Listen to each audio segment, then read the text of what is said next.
Tuesday Miles. And I'm Angela Thomas.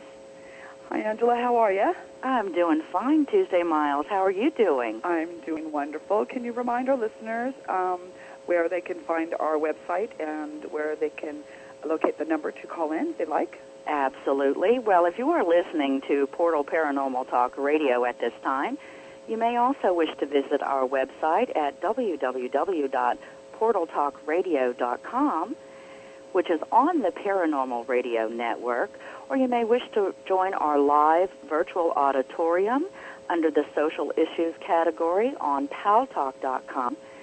Today's show is going to be on Psychic Sunday, so if you wish to comment or you have a question for Tuesday or myself, please feel free to call in toll-free 877-786-0562. Wonderful. Thank you. You're welcome. And we will take some questions from the virtual auditorium also, which would be great. I'm sure that I've had some questions over the last week since our last show that we had with a tribute to Peter James, and I want to thank everybody out there for going to the website and Peter's memorial site and leaving best wishes to his family and friends and fans. We had a wonderful show last week, and I was really thankful to Joe, our station manager, for actually all the work that he helped on creating this that day for Peter. So much well, I have to tell you, Tuesday, that was a memorable show. I had a lot of feedback in email and IMs and on the telephone. It was an outstanding job on your part. The guests were superior. And I have to tell you, I absolutely loved our network producer's production that day. So let's not forget him. Yeah, we owe him a beer and a pizza for that one, don't we? Absolutely. Yeah, he did a great job on that. And, I have to say that one of the guests, Dimitri, who was on there, who was the cameraman that did some work for Peter James, he has, some really interesting stories. And so, I thought about, we'll bring him back at another time and have him continue to share his stories with us, because he did have some really cool stories. Well, I certainly hope that he takes time to write a book and all of the accounts with Peter James and his own personal experience with spirit and such. Speaking of Spirit Tuesday, I spoke with you a little bit earlier today, and you were telling me about a very symbolic kind of message and language that you thought was coming from a particular spirit. Angela, I'm having something paranormal happen here, and this has to do with the Peter James Memorial Site. Every time somebody goes in and leaves a message for Peter and his family, I have a specific email address that is connected with that, and it is only for that purpose of the memorial book. There is no other connection with it. I have my spam controls are very high set on there. I haven't got any kind of notices from any of my servers. It is specifically set up just for that memorial site. Well, what it does is each day I'll go in and look to see on the amount of emails. And what happens is that you write a message, it sends me just the notice. I don't get the actual message, but just a notice that says somebody else has signed the guest book.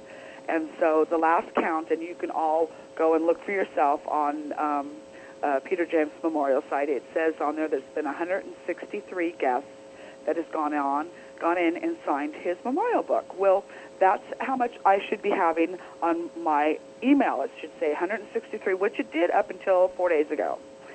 Each day, as I go look on to see how many emails I have, the numbers are changing. For instance, it was 163. And the next day, I went in to check it, and it was 142. Now, when I seen 142, I said, that doesn't make sense. Maybe somebody's deleting some of the messages.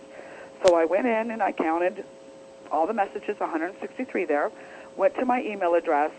Although it did say 142, I went in there, and I counted them. It was 163. That's very odd. It still says I'm getting 142.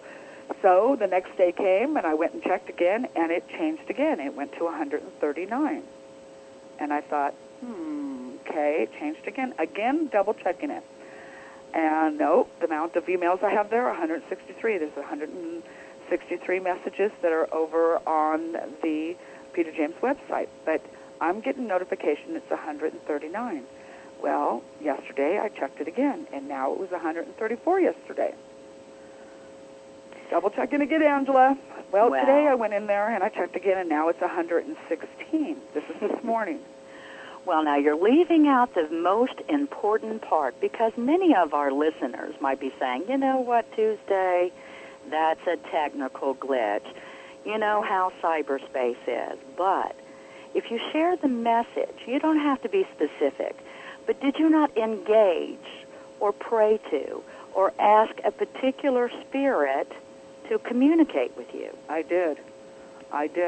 And this, whether or not this is numbers for a lottery or this is numbers for something else, but this is the thing. We all put a little prayer out there, especially when you're playing the lottery, and you'd say, and whoever you're praying to or whoever you're asking, and of course I said, I could sure do a whole lot of good with $316 million.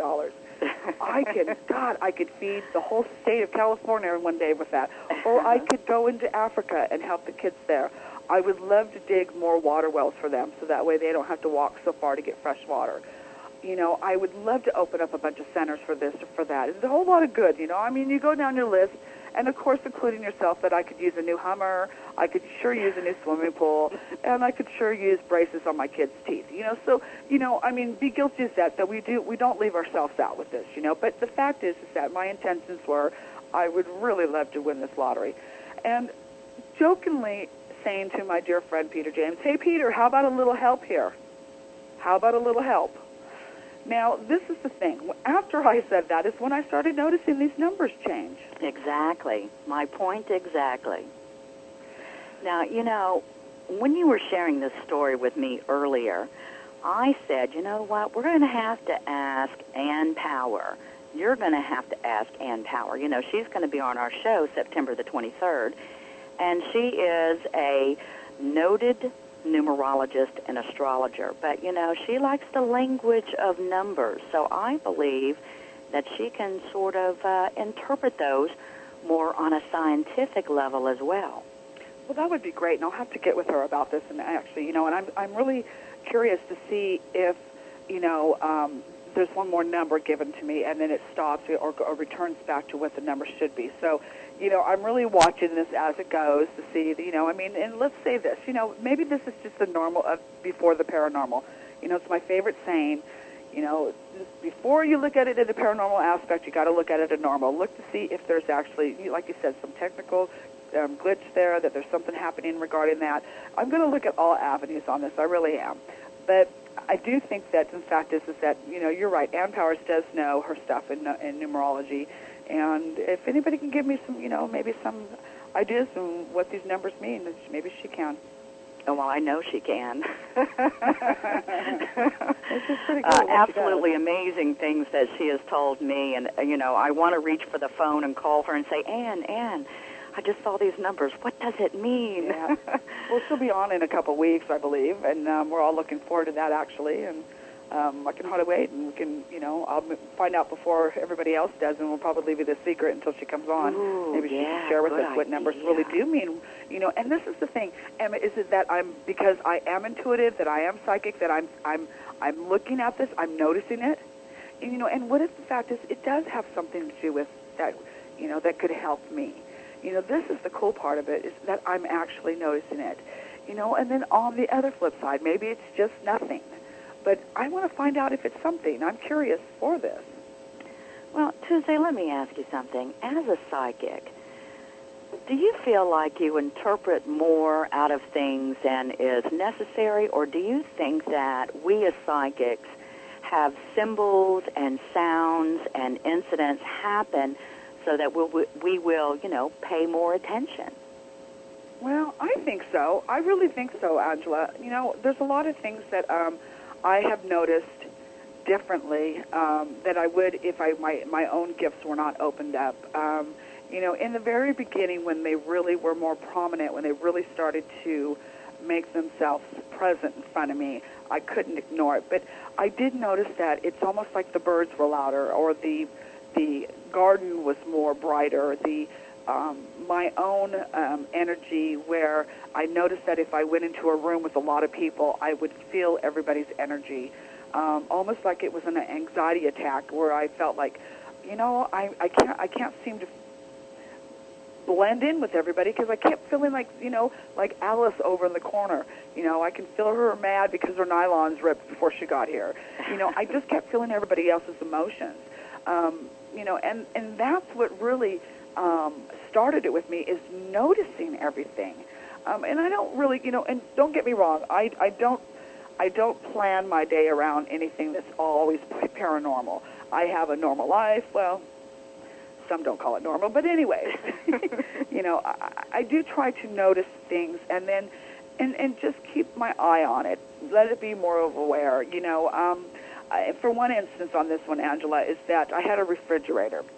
And this refrigerator, now mind you, everyday noises that the stupid refrigerator would make. But every time I turned around, opened a magazine, there was a picture of a refrigerator. I was shopping, and this lady that was next to me, and I was in a clothing store, she started talking about refrigerators. My next-door neighbor came over and, for some reason, brought me an ad that was delivered to their house, but it was an ad on all but refrigerators. Now, I asked my neighbor, did you also get an ad on refrigerators? She says, no. I said, how weird. Why would you think this is mine? If we all, it had no address on it, just thought that he would bring me over the ad on refrigerators. Well, a couple days later, guess what? My refrigerator went out. See, so it's those certain little signs that ordinarily we might just dismiss because it's just something that has to do with everyday life. But I do believe that once we give ourselves permission to kind of pay attention to some of this stuff, it makes things in life a little bit more easier. How about yourself? Have you had anything that was actually, so prominent that they were trying to give you a message as far as showing anything? Well, I've had a lot of different instances Tuesday, and, I try to at times ignore things. I believe that I do a good job at closing myself down, but, I still feel vibrations off of everything. And, whether somebody is speaking to me and I feel like I'm getting dual messages, an underlying message from the individual talking to me, or it could be a spirit attached to them or a spirit guide attached to me. But I've had very unusual things occur as a psychic, and I have to tell you that, things affect me very, very easily. And I'm not quite sure if that has to do with the location that I'm in, or if it has to do with weather or the energy I'm around, but there seems to always be more than one energy going on. Now, have you had that happen, to feel like not only do you have your spirit energy around you and your own energy around you, but that there's a life of its own going on energy-wise? In other words, are you vibrating off of, or are you reacting to the vibrations in the environment? Well, California had an earthquake this morning. Wasn't a very big one, but we did have an earthquake. And I was in my own bedroom, standing there, and I actually wasn't doing anything. I went to go actually get something off of my dresser, and I stopped, and I lost my concentration for a second, and I thought, that's weird, because I knew what I was going to go get. And, of course, I started feeling the shaking motion underneath me, and I went, uh-oh. And when you live in California and you have earthquakes, if you've already experienced them, when you start feeling that motion, you know already what part of your house that you need to go to. And, of course, I just opened the door and I just, reminded my family, you need to go to your stations because we're having an earthquake. And so, not knowing the anticipation whether this earthquake is going to go a lot stronger or if it was just a baby rumble. But, you start moving towards that spot. But I did notice that right before we had the earthquake, and again, I went to go reach for something and lost my train of thought. And I remember feeling a large surge of energy through me. Mm-hmm. And then after it was finished, actually feeling like that surge of energy almost depleted my own energy. It brought me up high, and then it brought me right down back a little bit more tired, actually, than I was before. So whether that has something to do with it or not, I know with our earthquakes, it's got to cause a huge vibrational energy level in the earth. And I felt it. So how do you feel about natural disasters and really overall general weather affecting psychics out there? Do you believe that their environment, their weather, the natural disasters, the coming of a natural disaster affects them in any way, shape, or form? You know, I myself have not really psychically really looked into natural disasters so much, not tried to predict them at all. I know there is a lot out there that does try to predict them, and I have to say whether this is through psychic vision or through the fact that their energy has been disrupted, and that's why they are able to tune into it. Angela, I have to say I don't really know. I've not experienced that myself. I do know that the weather does have an effect on my own psychic abilities. It does seem to play a part in where I'm more stronger with them, or the fact is that they're just, sitting there lying low. I notice when it's hot, of course, and this is with anybody, when the heat's present, it does drain all of us. And this might have to do something also too with, because, and I don't want to change the subject here, but I know I get a lot of questions from people that ask me why spirit is so strong at nighttime versus that they're not so much prominent during the day. And I think, and same with us, is that, when there's heat, I seem to be more lower on my psychic gifts. They're not so active. Versus that when it's cooler and I'm more comfortable, then they are stronger. And I want to say the same with ghosts or spirits, I believe the sun has a lot to do with it. Excuse me.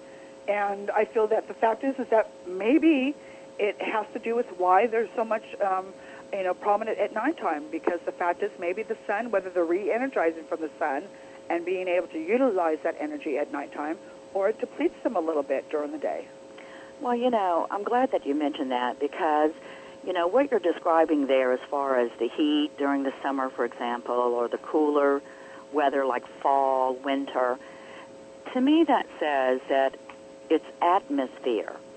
It's all about the atmosphere. And if we stop to look at, let's say, in the United States, during the month of October, as you're getting towards the end of October, the atmosphere is very, very thin.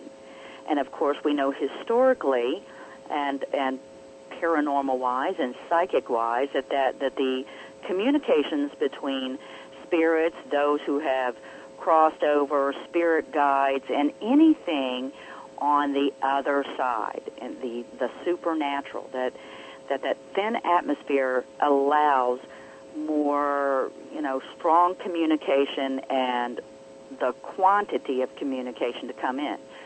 So with that being said, do you think that the atmosphere is something that we can adjust when we are working? And I'm not talking about now when I say adjust the atmosphere like we would a thermostat, but can we alter those effects as psychics to say, okay, you don't work so well in the heat? Of course, we know that our bodies are responding to the heat and, trying to overcompensate for the heat.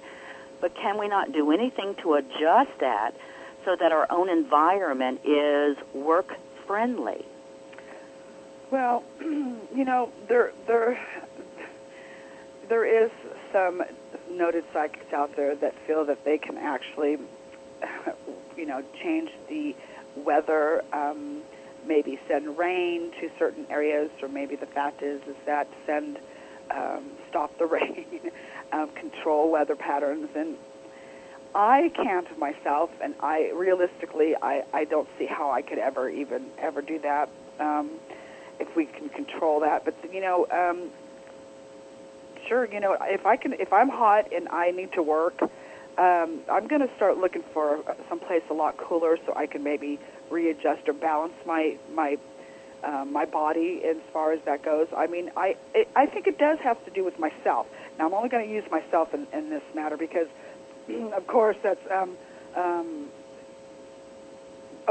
taking ownership of my own opinion here with this. But, Angela, this is the thing on it. When I'm not comfortable, whether it's my body being too hot, too cold, and I'm paying more attention to that than I am to tuning into my own gifts or to the vibration of my gifts, I think that's really what it has to do with. Is the fact is that something's taken my attention off of what I'm supposed to be looking at, and it changes the information that I'm getting from it. So, in other words, you think that psychics can work in generally any type of environment as long as we adjust that. Is that correct? Well, you get the opinions from some people that say, well, you're psychic. You're supposed to be able to work whenever you want to work. You're supposed to be on 24/7. You're psychic, remember? I mean, they don't understand the fact is that there are times that we have that are down times where we go into that ignore mode and almost like we shut ourselves off. But if there was maybe what your point is on this, or what I'm trying to make a point of, if there's a place, the fact is that I'm working, it shouldn't really matter what the temperature was. It shouldn't really matter. You should be able to control. If you're responsible about your gifts, you should be able to control them. It shouldn't matter what the type of temperatures there is or the situation you're in. Your concentration goes to where your psychic gifts are, and they should be able to work just fine. But again, like I say, and my point is that if your body is uncomfortable and it's taking your concentration away from your vibrational level, and you're paying attention that it's too hot here or too cold here, or it's too dark or it's too light, and you're not going to get as clear as information on it because you're not paying attention. You're not focusing on it. You're focusing on what's making you uncomfortable.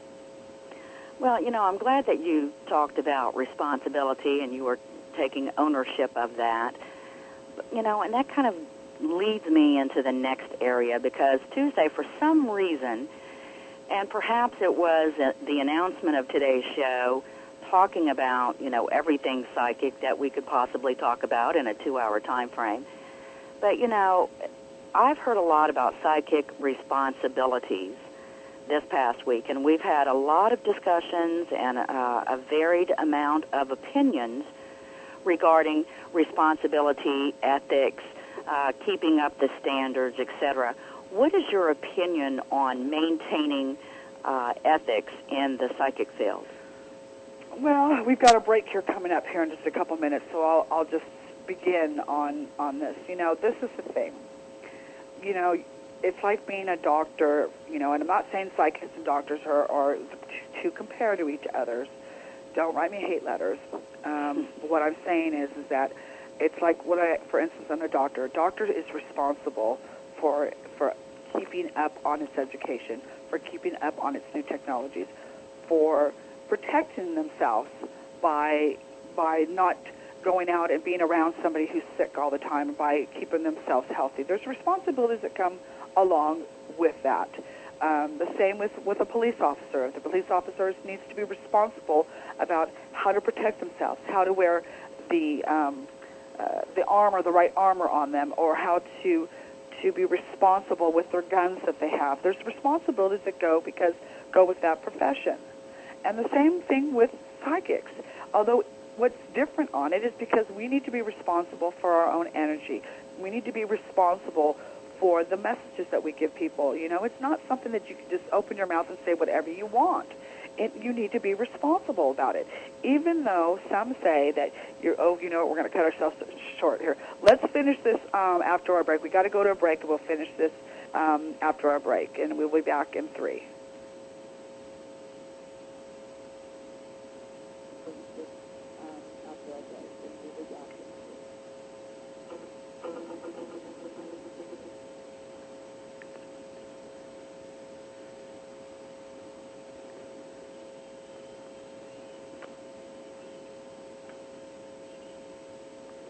Hey. Can I hear us? No, the music's playing in the room. I need to go get some water. My water ran out, and I am getting froggy voice. Okay. If I get froggy voice, just interrupt me. Okay. Give it right back. Off, friend. Thanks for everybody for sticking around and listening while we're on break. But so we left off on psychic responsibilities. Psychic responsibilities, and you had mentioned about prepping oneself to do the work.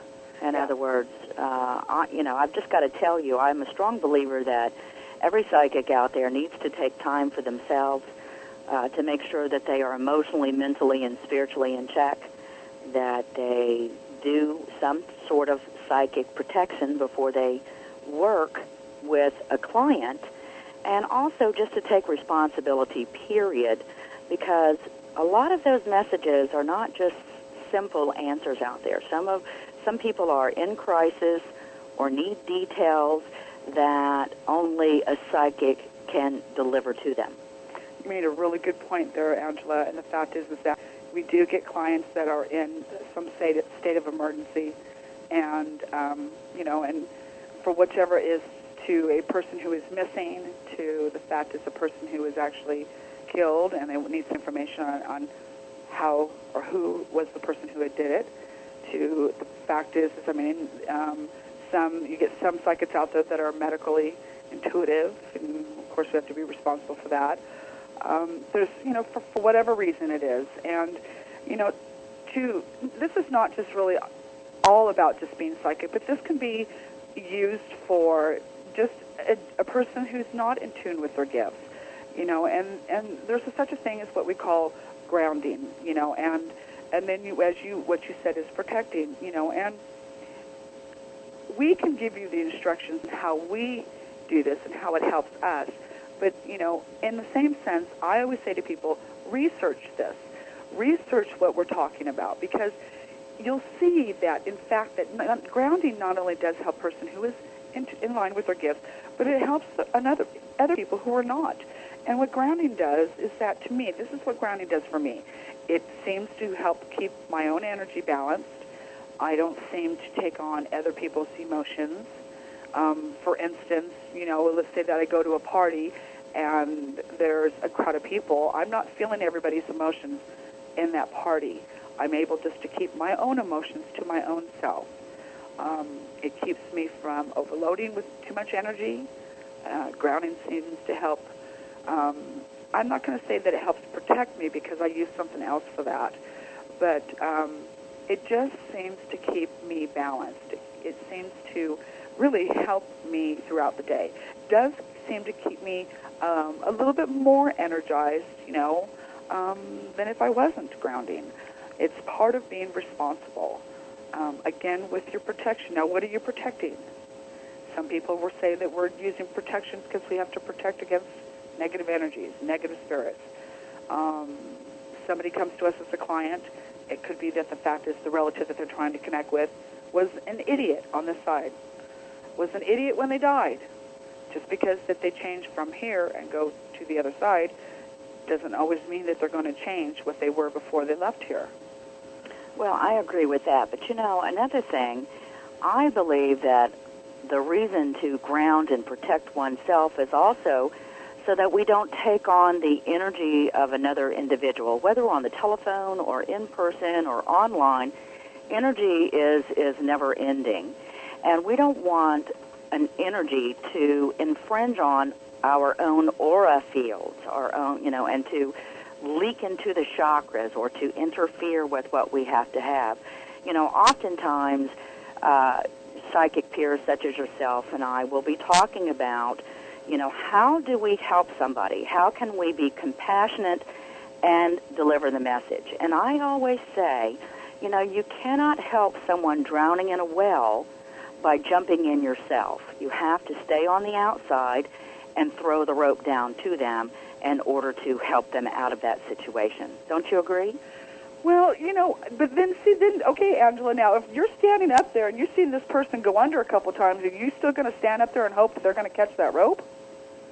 Well, it was a metaphorical statement Tuesday. But, I guess what I'm trying to say is that one cannot sympathize with an individual as one is delivering the messages and take on that emotion of, let's say, Jane Doe or John Doe out there, because as soon as we take on that emotion, then we no longer can serve the higher purpose. And the higher purpose, to me, in my opinion, and for those psychics that are in our virtual auditorium, please feel free to make your statements or to call in. I feel that, if we disengage with what we're meant to do, then we're not, again, serving the higher purpose. It's too easy to cry or to feel a loss of a loved one or to be anxious or aggressive or whatever the case may be. By not protecting ourselves against that sort of thing, is irresponsible. That's correct. That is.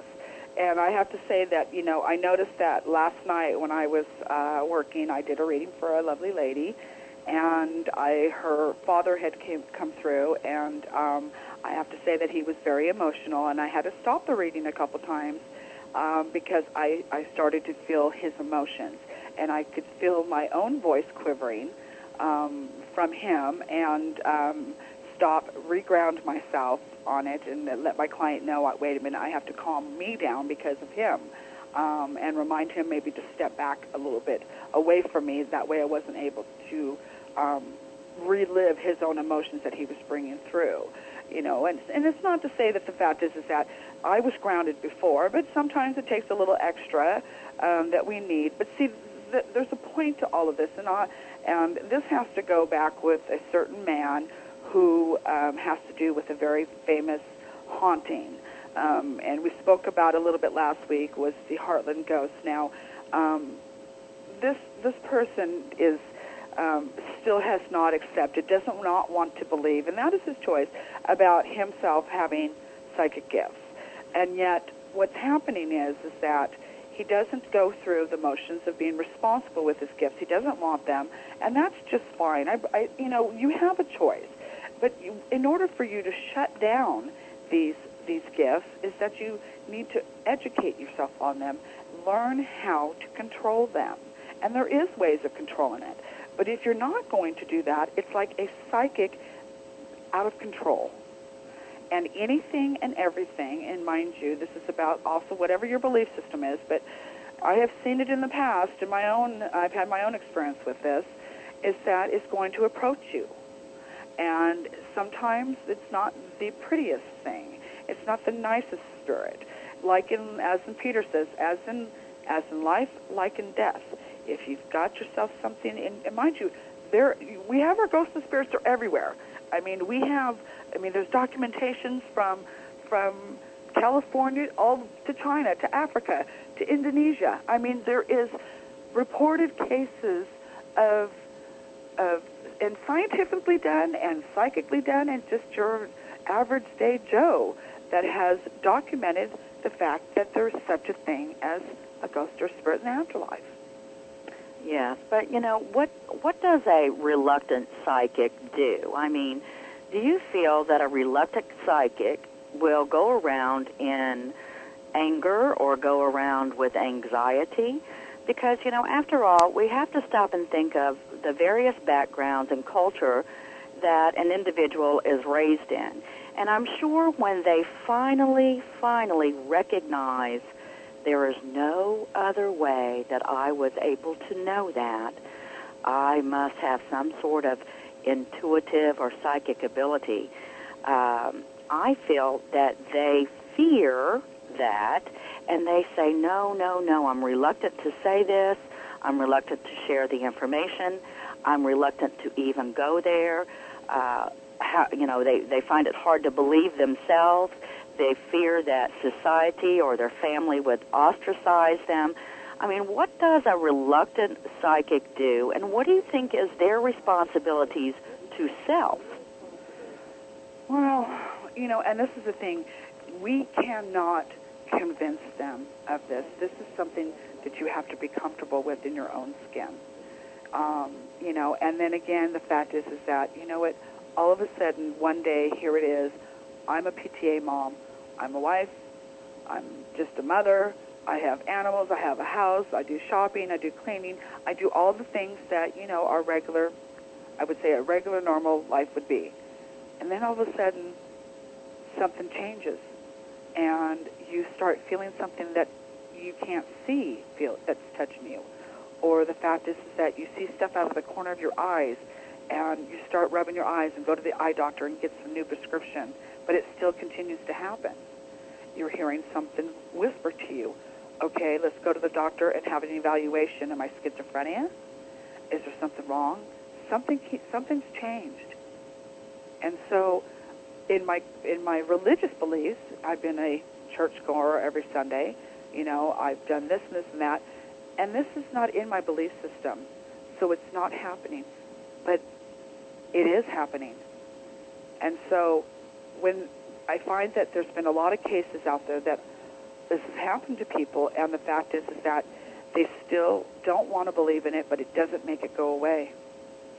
It doesn't So change do you it. think that one individual should be responsible for either A, learning more, or B, trying to put an end to it? And when I say trying to put an end to it, I mean not that they could automatically stop their intuition, but perhaps there are some other tools, like I'm not going to look at it, I absolutely refuse to do it. You know, now I know some psychics are extraordinarily sensitive, and that's not going to happen even if they wished it to be so. But, you know, I just feel for those that are encountering for the first time their psychic abilities and really not knowing which way to go. I personally know that I spent quite a few years pretty much keeping it to myself, other than the close circle. Okay. Angela, we have a caller and on the I line. had to Hold make on. the decision to go forward, finally, publicly, in a bold, bold way. Okay, hold on that thought for a second. We have a caller. I'm sorry, I didn't hear the caller come in. Let's take the caller's question.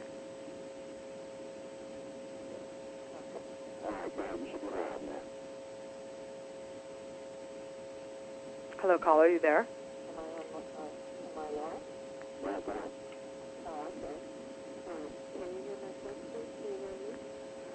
Angela, can you hear her? Yes, I can hear you.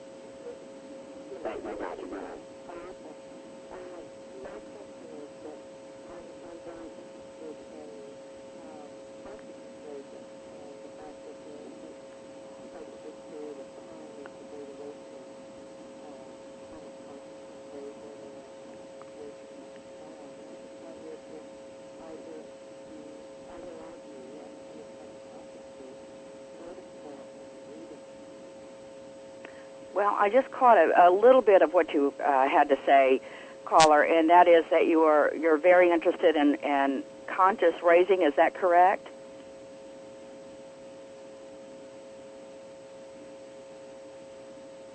Okay, and so apparently we were disconnected because I cannot hear the caller any longer. I can't either. What are your feelings about raising the conscious level? If somebody is wanting to adjust that, going from their altered consciousness, well, their bright, alert consciousness to another level of consciousness, what would you recommend? That's a good question, and thank you for that call. You know, I feel on that and how you can do that. First of all, is to educate yourself, first and foremost, about this stuff. Really educate yourself on it. You know, I mean, we can do a year's worth of show, and that's just not going to educate yourself on everything and feel comfortable, first of all, with this. A lot of what I've noticed, and this includes myself, is that sometimes I am not comfortable when I'm doing meditation because I do have, I have spirits that will come around me, and I can feel them, and sometimes it makes me feel really kind of uneasy. So I actually try to meditate away from the house. You know, and then again, like you said, if you're by yourself and you're in the park meditating, you kind of have one eye to the side, making sure no one's going to kabunk you on the head. You know, so I do believe you really have to find that most comfortable spot that you feel absolutely safe in. If you want to, light some candles around you that make sure that it's not going to catch anything on fire. And really, first and foremost, find your spot that you know that if you're in meditation, that you're safe around your surroundings. Okay, and try to quiet your mind. Promise yourself that you're going to look at the phone bill later, or you're going to call Sally later, for whatever it is, but you're going to try to set all that stuff aside. When you go into your meditation state, the first thing I always suggest to do is some breathing exercising, is to breathe in that nice, pure, clean, safe air, and as you exhale out of that is you're letting go all of the worries, all of the stuff that you need just to let go for, or through your meditation, and do the breathing exercises. You want to lower your heartbeat rate to where you're really calm. You'll feel your shoulders kind of relaxing and they're kind of setting down into your body, and your head's the same way too. Your neck's very relaxed, and your whole body is just almost letting go of what everything is around you on it. And you should start seeing at that point, instead of seeing just a dark screen with your eyes shut, you should be able to start seeing maybe some different colors starting to swirl in, Sometimes it's just one main color because that's the color you're used to.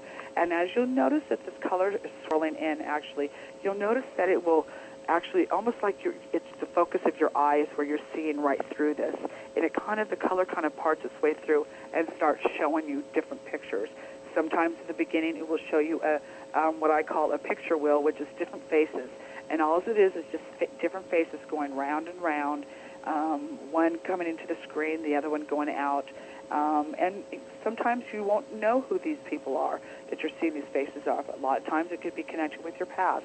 It could be connected with your guides for whoever it is. But you'll see different faces on it. And just allow this just very calmly keep coming in. There's no threat to you. There's no harm to you on this. And as you're doing this, and how you can raise your vibrational level with this is actually put yourself up something higher. Your goal is that if you want to connect to a higher being or into a higher vibrational being or spirit, that's where your consciousness is going to go to, that your intentions are going to go there on it. Of course, at the same time, you need to still stay relaxed. That has a lot to do with this stuff.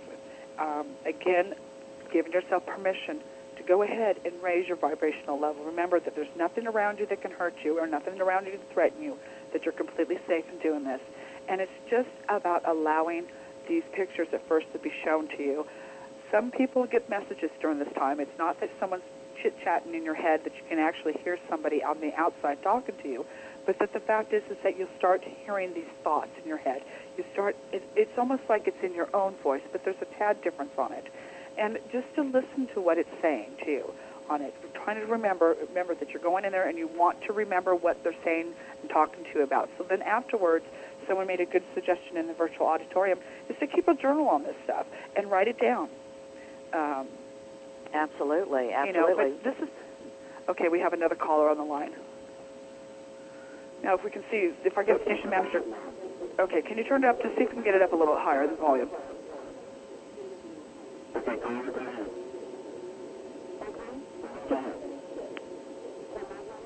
Hello?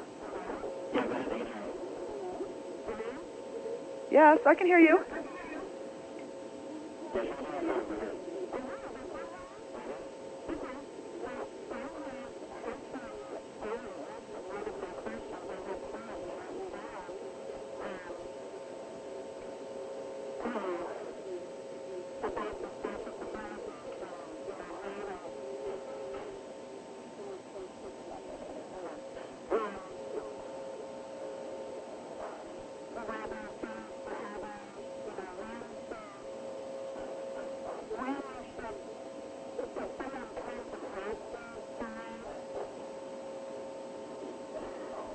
When someone comes to ask you for information?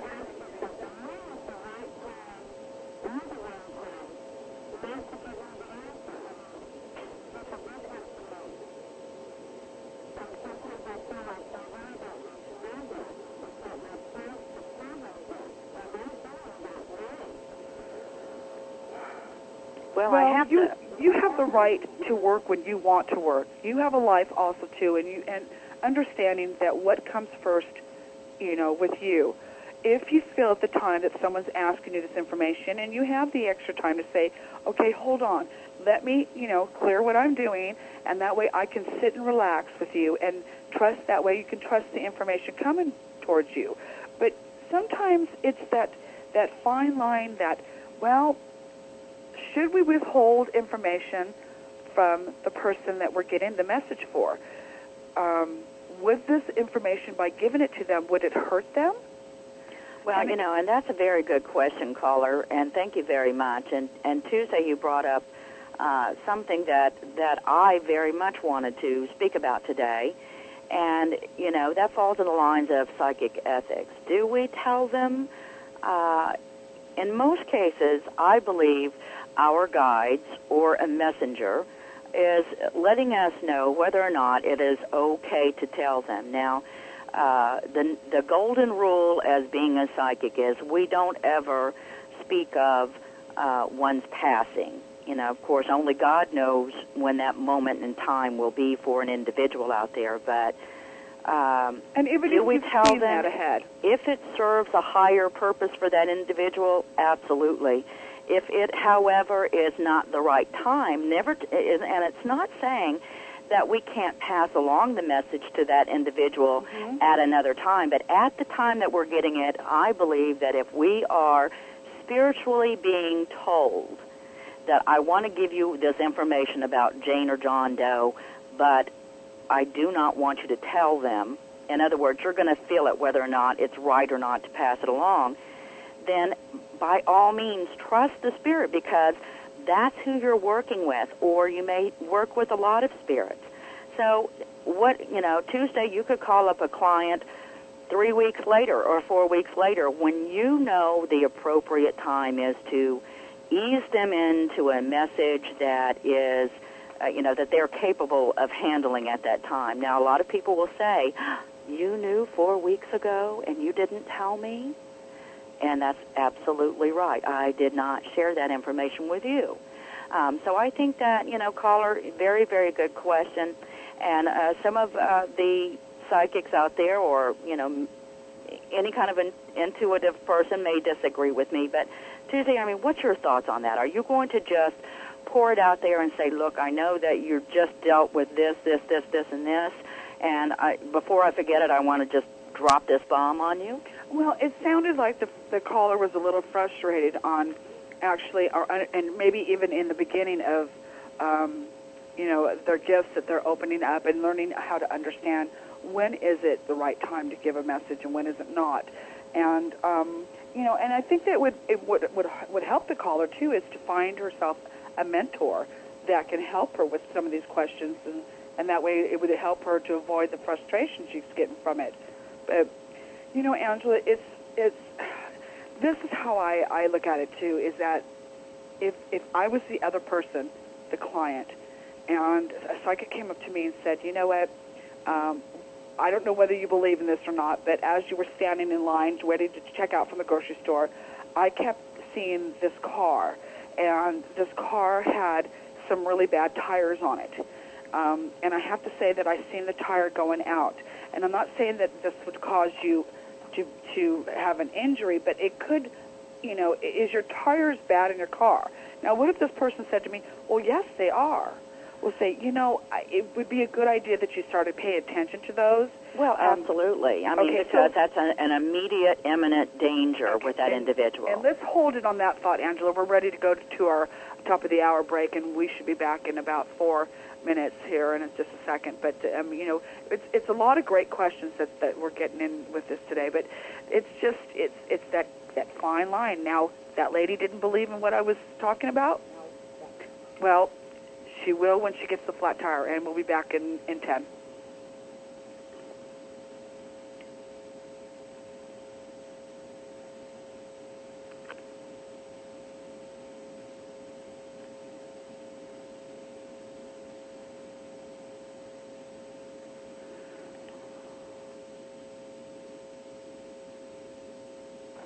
Okay, I'm going to run upstairs and get...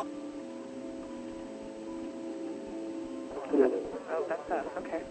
That was fast.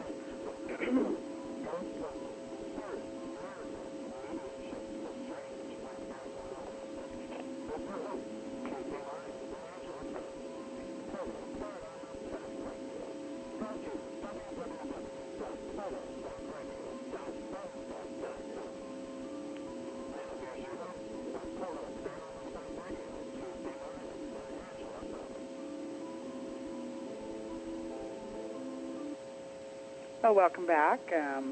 Thanks for hanging out and joining us again. I'm Tuesday Miles. And I'm Angela Thomas.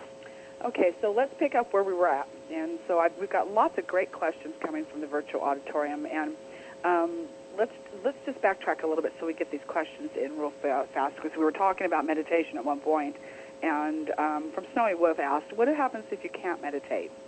And that's a really good question. And not to get yourself frustrated in the first place, Snowy. What I found, because I don't enjoy meditation myself, for me to sit quietly, even 5 minutes, is like a chore. And so I had to kind of start training myself a little bit by really setting a timer for 3 minutes and just making sure that I sat in a place, again, that was comfortable, quiet, nobody disrupts you, the phones are off, Nobody's going to knock on the door where you're at, and just sit there quietly. If you can't sit there, then just lay down on your bed. And I just kind of put my hand over my eyes, and I just sit there quietly and just allow things just to come. And as soon as the timer gets off, I get up and do whatever else I'm doing. And so I just really believe it's something that you have to pre-program yourself or reprogram yourself to actually do. Meditation is not for everybody. Not everybody enjoys it. I'm one that will say I don't enjoy it that much. But if it's something that you feel that you really want to work on and something that you want to accomplish, I believe that you can just start practicing a little bit each day by quieting your mind. And I actually believe that while you're doing that, that even if messages are going to come through to you during that time, even though it's 3 minutes, that will raise your vibration, and you'll be able to hear messages throughout the day, even though you're not sitting in meditation. So I hope that was helpful for you.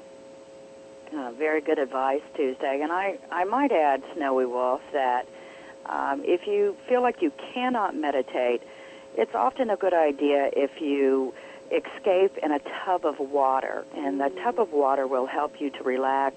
It's certainly a private environment for you. And you can close your eyes and listen to any sort of soothing music or anything that is going to give you a mental escape, because the key is definitely to slow down the brain cycles and go through, from beta to alpha to theta, etc. And it takes a while to get to theta, but you're really not wanting to go to theta on your first initial tries on meditation. But again, try something like water or even scrying. Now, for those of you that are not aware of scrying, that is when one looks into glass or looks into water. Many years ago, they would do that to tell one's fortune. However, if you look at glass in a very odd way or a side view to offset your full sight, it also helps to offset your attention, and you'll find that you're going into a meditation really accidentally. So at least at first, without trying to get there. So great question, Snowy. It is. And, there's all kinds of different ways of quieting yourself.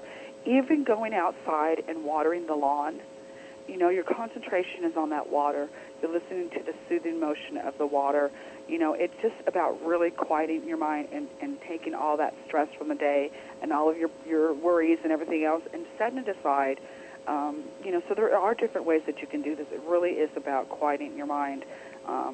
And like I said, you don't have to do it in the traditional manner, which is all written about everywhere it's written, that people do it in a certain way. Design it your own way, because that's really how it's going to work the best for you, is really just coming up with something that you can work into your or even that, you don't even have to do it daily. But if you're trying to really quiet yourself, a 3-minute quiet time doesn't hurt any of us, actually. Mm-hmm. So that's one. Because we've got a couple other questions on here. Back in Mystica is in the virtual auditorium, and did you see what she had wrote, October? She was one of our callers that actually called in, and she had a question here, and her question was, and we weren't able to hear her all the way, but she says, this is the time referred to by the ancients as the Great Awakening, a time for higher consciousness. The question is, do you see a higher consciousness in your readings now versus maybe 5-10 years ago? I can say, and both Angela and I can both answer that for you, Mr. Kemp. Thank you for your question. I believe that there is a higher consciousness. Why? Because I believe that more people are educated in this aspect. They're giving themselves more permission to understand this higher consciousness, to understand that just because the death of your body does not mean the death of your spirit, that they're more aware of this. They're more, they're allowing this more into their lives, in knowing that just seeing is believing and believing is seeing. Spirituality is being more prominent in people's lives versus the religious aspect of it. And I do see a lot of difference in that. How about you, Angela? What do you feel about this? Well, definitely. If I were to go back 10 years ago, I have to tell you that if I compared it to today, I won't call it like night and day, but certainly there is a difference where higher consciousness is concerned. And, you know, I find these days that I recognize God in everything. I recognize the higher self. I recognize the spirit. I recognize many things. And, you know, we are in the Great Awakening. And thank you very much for sharing that question, Mystica. I know we missed the caller's question when she initially asked it. But, you know, even those that I read for and those that I come across, they too are moving into a great awakening. They're becoming more aware of not only themselves, but of spirit and of their own intuition. And, you know, I have to tell you, and I won't embarrass the individual in our virtual auditorium, but even one that is not an experienced psychic or an experienced intuitive can tap into a spiritual message to raise their consciousness up very high and tap into a message and be able to deliver it to you, whether they wanted to or not. These things are happening to many people across the globe. And I find it absolutely amazing. And I'm really looking forward to those out there that take it one step further. They recognize a new era. They recognize their own intuition. And then they take it one step further into their spirituality and to educate themselves on it. Because, you know, education will either sink, or lack of education will either sink you, and an education will save you. And I say that because, you know, we don't want to haphazardly walk around with gifts and not understand what we are or are not tapping into. You know, and I agree with you on that, October. Well said with that, you know. And as you were saying this, and I'm sitting here thinking, and of course I do not like to mix dogma and religion in the same hour that we're speaking. But, you know, and for those who are still, you know, non-believers in this stuff, and that's quite fine. You know, I always feel that for one to experience something of, whether it's supernatural, whether it was a spiritual visitation, whether you've seen a ghost or you've seen an angel, that in that religious sense, that here it is, they speak of Jesus Christ, and you hear very many cases of seeing the Mary, or you see someone has this leaf that is in the shape of Jesus Christ, or that someone has had a visitation from them. Do they not think that they are spirits too? So it doesn't, you know, what separates the fact that here we are seeing, you know, they're having these other visitations from these religious icons, versus that another person is seeing their mother come back in spirit. As you see, they're all spirits. This is what it's about. We're all spirits in that aspect. And the fact of it is that we want to believe that after we die, that whether if it's in a religious sense that there is going to be God or your creator, whoever your belief system is going to take care of you, which is taking care of your spirit. You know, we want to know that the fact is that this is not going to be the end of our existence. You know, but there's that question that everybody asks, what is it they do when they get up to the other side? Is it Cloud 9 that we hang out on? Is it the Garden of Eden that we return to? Do we go into this most perfect place where paradise is? I think that it doesn't matter what you feel about it. I think you own those beliefs. And I think that each person, myself, that when they cross over, what their beliefs they bring with them is what they experience themselves. And, you know, one thing that we do share in common, that when we do die and our spirits leave our bodies, that this is a place where we're no longer going to feel that pain of our illness. The fact is that our spirit is going to continue on, maybe not with the body that we had here before, but as I'm going to say over again, the death of our bodies does not mean the death of our spirits. There is scientifically, there is paranormally, there is a list of things that has been documented that there is such a thing as life after death. Well, absolutely. And, you know, scientifically there has been. In fact, I picked up a copy of Dr. Gary Swartz's book, and it's called the GOD code. But Dr. Gary Swartz, among others in his field, have proven that there is an ongoing consciousness after we have left this earth plane. And, he went out to disprove, other people. The scientists were out there saying, no such thing, it's a pseudoscience. Psychics are pseudoscience, afterlife is pseudoscience. And so he went out to disprove claims by psychics and mediums that this was not so. However, he, came across, something totally different. And I said it was called the God Code, but it's not. It's the GOD experiments. So I just find that, scientists out there as well as psychics are now starting to gel together and to work together for the benefit of educating others. Right, and and this is the thing with this stuff. There is tons of education material out there. Some might be far-fetched, some might be right on, some is just the opinion of those who write about it. People believe a lot of times in what their own experiences is. Now, I want to go back to one other person that's in the virtual auditorium. Her name's Linda. Linda says that she's been having a ghost around her for the last week. Keeps coming over, sitting in the chair. Now, here it is, Linda, with the fact is that whether Linda can see these ghosts, is this the first time Linda's had an experience? I do know Linda, and I think that Linda's had a couple times where she's had quite a few experiences with ghosts. So what does one do? Does one just keep avoiding that room because she knows there's a ghost that's in there, sitting there? Is the ghost watching her undress? Is the ghost causing chaos? Have you tried to turn around and say, hey, I see you, I know you're there, what do you want?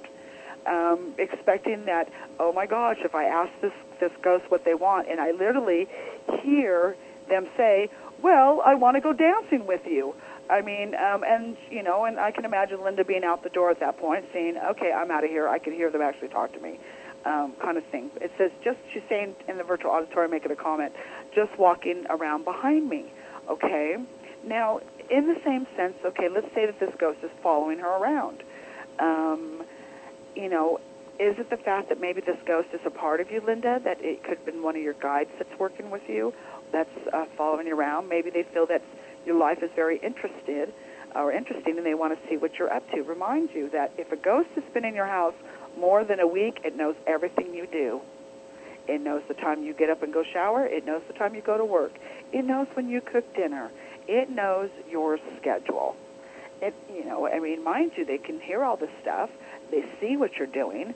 Unfortunately, we hope that they cover their eyes when you're doing something that it doesn't involve them, like, we won't go into that, but use your imagination. And we hope that they actually are respectful in that aspect.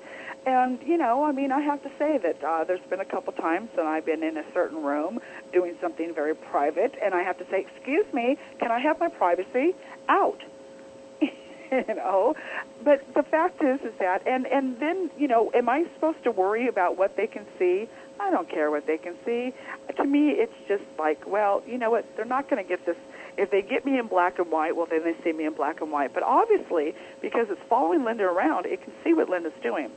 I suggest for Linda is when she feels this ghost following her around, is stop and turn around to it and say, what?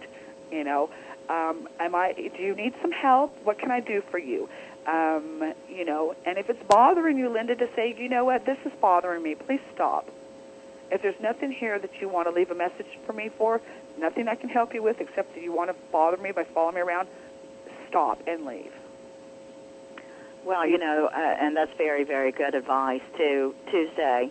There is a question in the room, in the virtual auditorium, on how can you tell the difference between a visiting ghost and your higher self /guide /angel? Oh, that's a big question. That's a good question too, on how to tell the difference. Well, Well, I'll just jump in there before you do, because good. I know that you deal a lot more with, ghosts than I do. I do have a few here, but that's another story.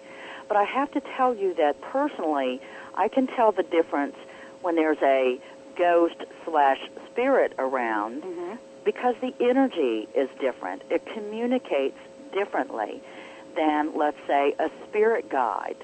It communicates different than what I call the spiritual translator, and that is the higher self. So the energy is different, and the communication is different altogether.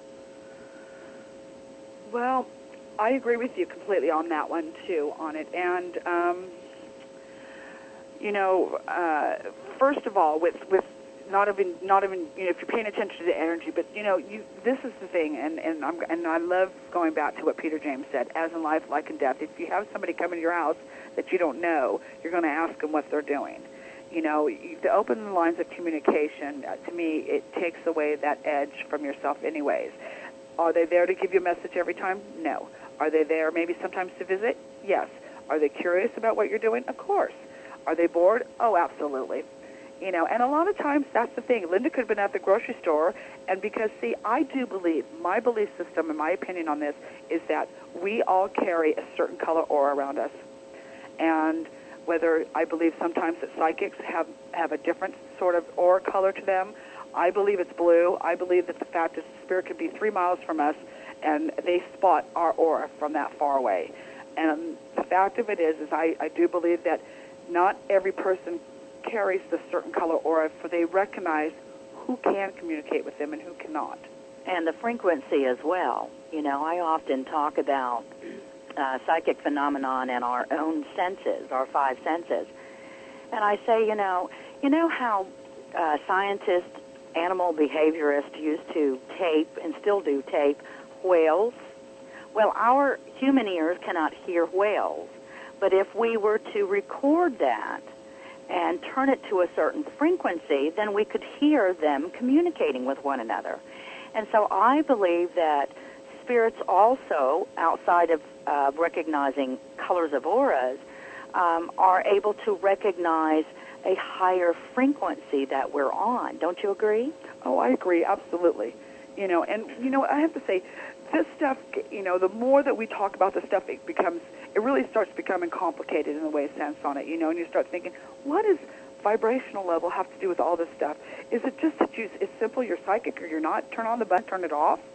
What does all this stuff have to do with anything, Well, as the more that we actually get hungry for knowledge, how this stuff really does work is where we start researching all this stuff and understanding it. Now, if it's something that you want to do and be completely knowledgeable about everything, then I suggest research all of this. I myself, I'm aware that my vibrational level changes.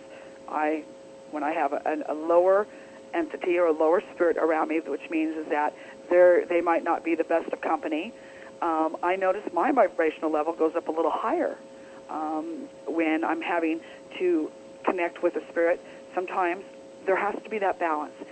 Theirs is higher than ours on some certain types of spirits. I would say not so much always the positive ones, but because the fact they are on another dimension, they are on another level, they're not at the same level as what Earth is. They are on a different level that I raise my vibration, they lower their vibration, there's a balance there. That's where you connect and you hear your communication. If that's unbalanced, you're going to have trouble with that. You'll still be able to maybe feel them, maybe see them, but as far as hear the communication from them, that's a different story. You'll have trouble there with it. Well, Tuesday, let me ask you something. You brought up something, very, very good, and that is, if somebody is just now recognizing that they have psychic abilities, and you suggest to do the research. But would you also suggest to grab a mentor or to get themselves in a workshop? And if so, how does one tell if the mentor or the school or a classroom or a workshop environment is actually conducted by someone who knows what they're talking about? Well, I had this one class I went to, and this woman who was very educated about this stuff, but she was just unrealistic in my own belief system. It was somebody that I felt that complicated things at the very start, and you don't want to go into some place where you're just beginning to learn all this stuff. You want to be able to take somebody that you can relate to, that you can follow what they're saying, that they can give you an examples by proof, not just because they said so. That's the difference about this stuff. This is not really about the way I do it. It's about how you feel comfortable. Having somebody give you the basic tools on what works for them is wonderful, but you want to make sure that your mentor is saying this to you. This is about what makes you, how you want to do this, and how it's comfortable to you. I can share you how it works for me and my experiences on this, but initially it's going to have to do with how you feel about this stuff. And the minute somebody opens their mouth and says, if you do it any other way, then you're doing it wrong, and you're never going to get anywhere. It has to be my way. I would hang the phone up, I would get up and walk out of the classroom, and I wouldn't go back. Well, now, you've just reminded me about one of my pet peeves, and this, too, has been one of the great debates among psychics. I say great debates. It's not a horrible, horrible debate, but it is something that comes up quite frequently in conversations, and that is asking permission. And what I mean by asking permission is that, let's say a psychic has been asked by Jane Doe, will you please read for me, or can I book a session with you? But let's go with, will you please read for me right now? I don't believe that a psychic needs to turn right around and go into a whole 10-minute spiel on asking Jane Doe, may I have permission to read for you, and going through a whole long dialogue as though it's some big dramatic thing, because, the debate is, do you ask permission or don't you ask permission? And to me, it's almost like if you're going in to get your hair cut at a salon, it's automatically assumed by the person at the desk when you ask for a haircut that you are indeed also giving permission over. Mm-hmm. So why would one sit down in the chair and the haircutter say, by the way, do I now have permission to cut your hair? Right. What are your thoughts on that? Well, for instance, and you make a good point there on this, Angela. And for instance, on this, when I called the telephone company the other day, after I'm calling them and giving them my account number, and then the customer service rep, do I have permission to access your account? I'm like, hello, like, yeah, I'm calling you, on it. But it was just to cover their butts and making sure on that. Now, sometimes when, like we used this for an example earlier where this woman, again, was in line, and I'll use my own example because I've done this before, where I was at a place and I actually had seen their teenage daughter taking drugs. Mm-hmm. And I got a big, giant red flag around it. And I have to say it was really none of my business. It's a very touchy, sensitive situation. And did I have permission to really say something to this woman? No, I didn't. But I did ask at this point. And I asked her, I said, this is going to sound crazy. And I said, and I waited to see whether or not I should have asked her, do I have your permission to give you this information? But I said to her, if you ignore the problem with your child, with your daughter, it's not going to go away. The more that you pay attention to this and offer help is what the answer is. And she looked at me like, how did you know that? Right. And I said, that's when I asked her, I handed her my card, and I said, can I have permission to go further? I need your permission to go further. I did butt in. I really shouldn't, if it was really none of my business. But you know what? This is the thing. I saw some tragedy up ahead for this child, for this daughter. I felt that somebody who had no connection to this person at all, I didn't know her, never seen her before, speak up and say something about that, what's going on, what she thinks is going on, doesn't really know, but what thinks might be going on with her teenage daughter, a total stranger turns around and says something about it, that this person, this woman, would open up and look at, there's a problem here. Right, right. And in that instance, I do agree that then one would ask permission to deliver a message. And is it always realistic to say that we have to get permission first before we can open our mouths? Well, realistically, no, and not in my opinion. Now, Gray Ghost is in our virtual auditorium, and he is saying that the permission is more of a statement of intent phrased in a courteous and acknowledging manner. And thank you very much for that comment, Gray Ghost. But, I hope you don't misunderstand for those who are in our live auditorium or the listeners out there. I'm merely saying that, personally, I do not ask permission after somebody has solicited me to, A, deliver a message to them, and B, to have them in a reading session. I don't want to take up 10 minutes of their time by going through a whole ritual of words in asking permission, because, it's not necessary. It's just merely wasting time. It is. And Mystica in the virtual auditorium says, if someone asks for a reading, the request is the permission, and that request is actually the permission. I agree with that, Mystica. I really do on it. And for Gray Ghost, for those of you who don't know Gray Ghost is James Hatcher, who has been one of our past guests, and is going to be another. Actually, he's going to be on our show again in November, I believe on the 4th, isn't it, Angela? Yes, that's correct. Oh, okay. That's correct. So anyway, so hello to James. Thanks for stopping by and hanging out with us today, and appreciate that. A celebrity in the virtual auditorium. So we feel very, very honored. Thank but you, James. He's one of our favorite guests that comes on. So nice to always see him. Stepping in and saying hey to us and hanging out for us. Yeah, celebrity, you are. A celebrity. We're going to have to everybody run and get his autograph. Now.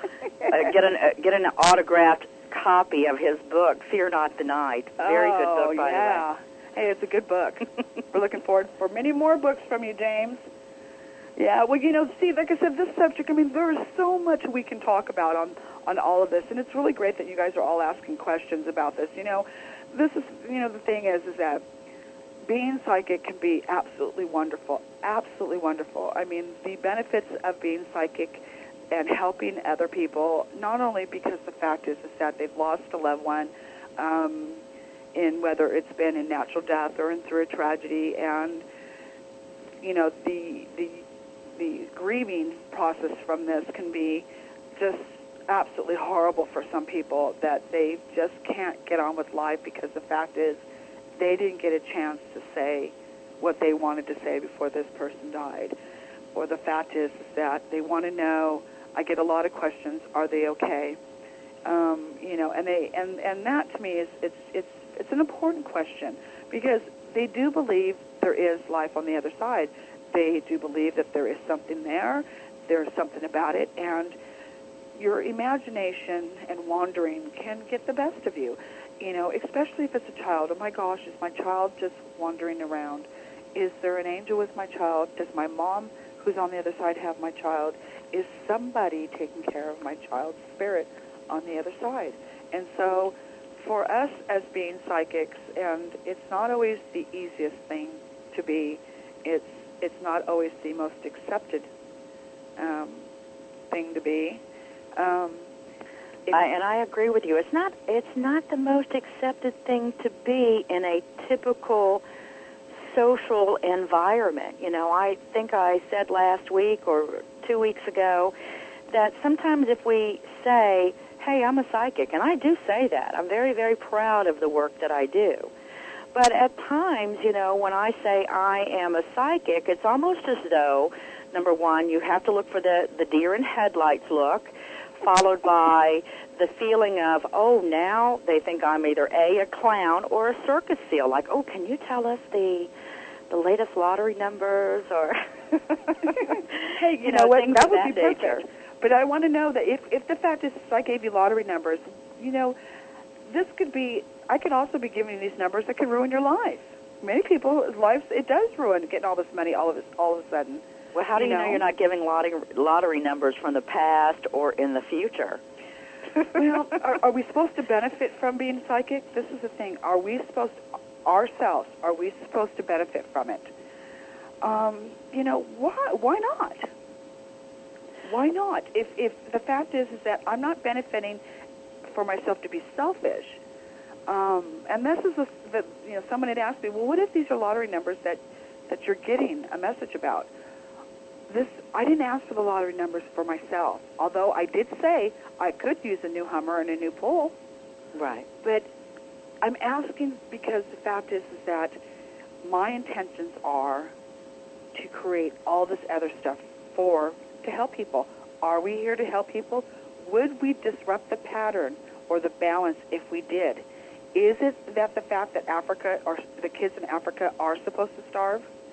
Is it there because of this? Are we supposed to learn from this? Is that where we learn compassion, or we learn how to do charity or donate?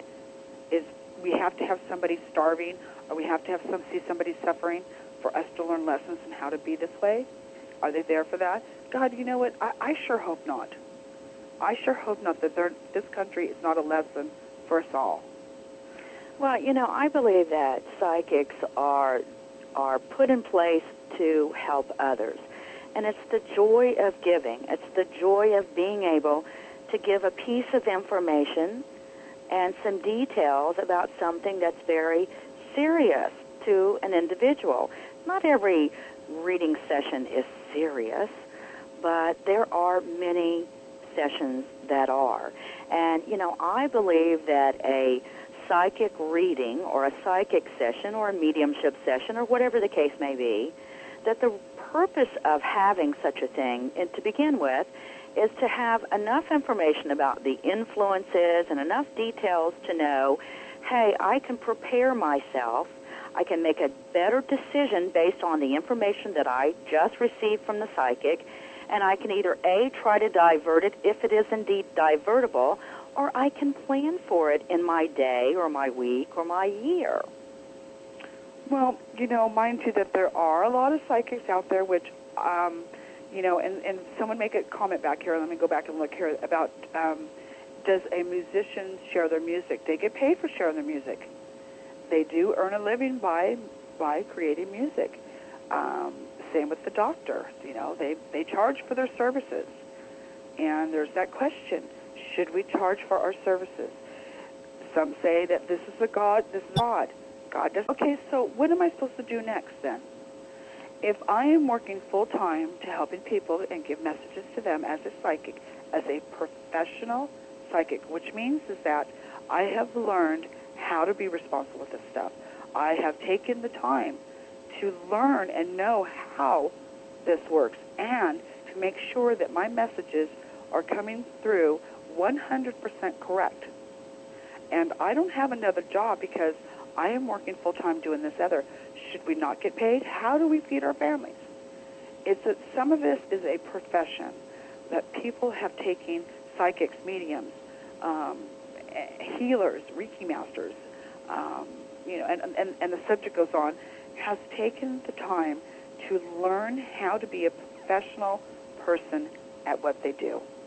Well, Tuesday, you have just touched upon another pet peeve of mine, and that is a lot of propaganda. I'm going to call it propaganda okay. because that's what it feels like.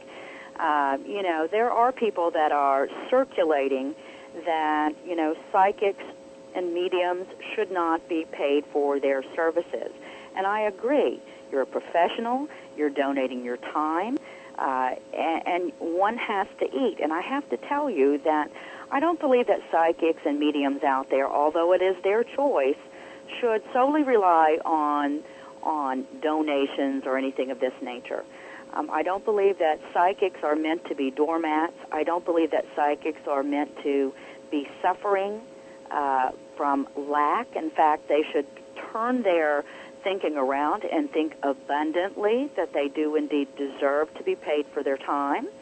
But, you know, I have to tell you that if an intuitive out there volunteers to read for another, and they're out of their minds with worry about whether or not they're going to be evicted this week or next week, they cannot possibly tune in and turn on and deliver the messages to you. Right, and here goes this responsibility part about it.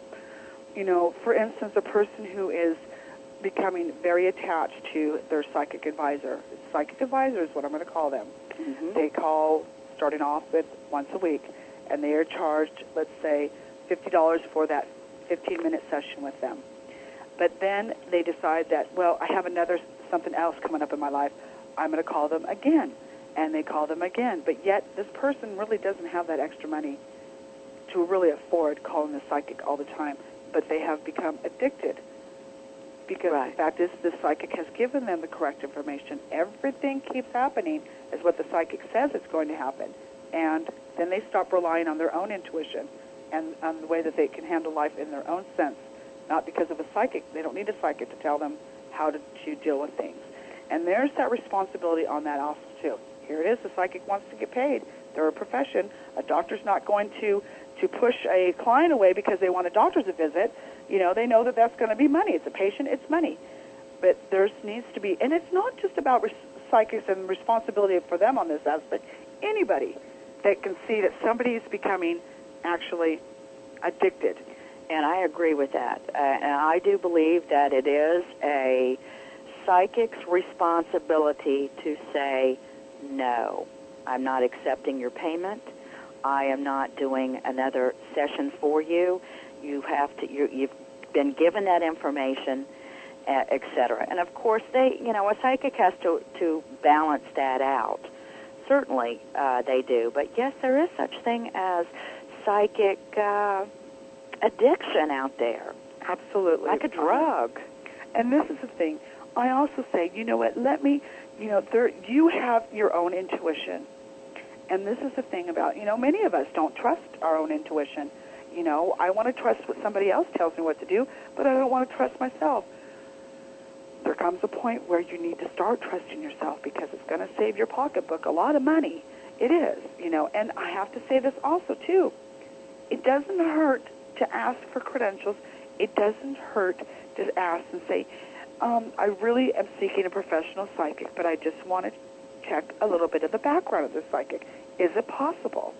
Well, I think that, especially with the Internet, and thank God for the Internet. My God, we can do wonders because we have the Internet. You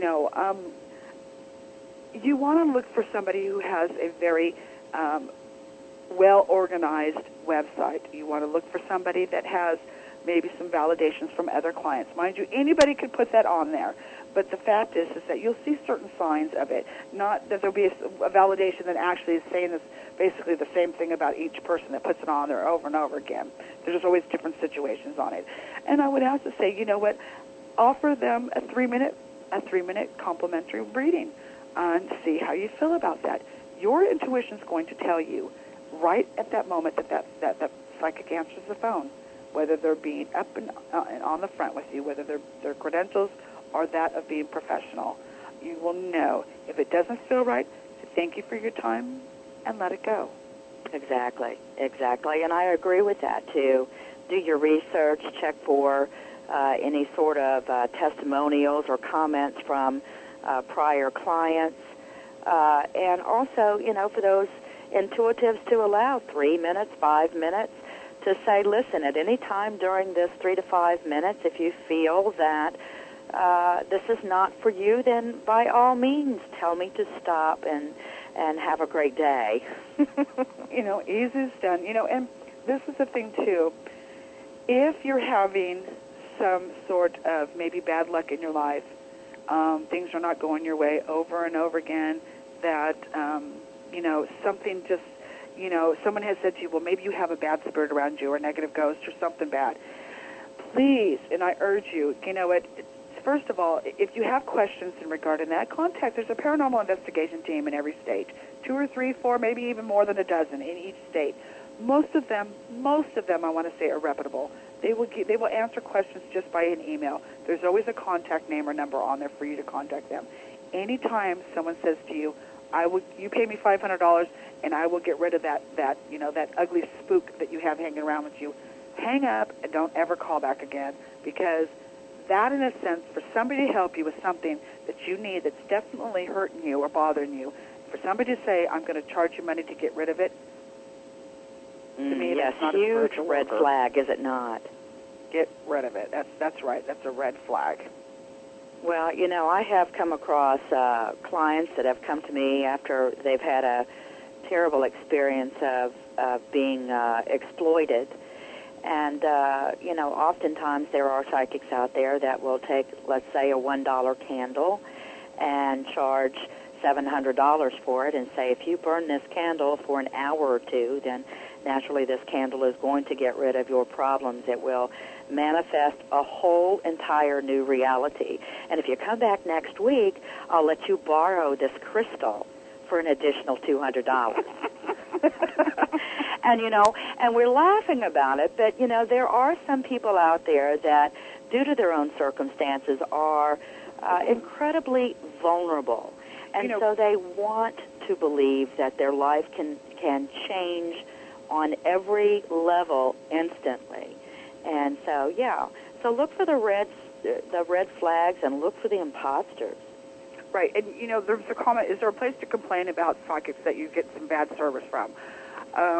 We've only got a few minutes left, but real fast on that one. There is. You can contact the state of California, actually. They do have I think it's called Spiritual Services or something. There's a department you can complain to about them. You can call the Better Business Bureau. If they have a business, if they're doing psychic readings online, over the phone, they should be having a business license and stuff. If it's in that sort of company, why you can. So there are places that you can go for help. Also, too, we're at the end of our program, and I'm so sorry that if we didn't get to your question this week, we will try to get and comment on it next week. But who is our guest for next week's show, Angela?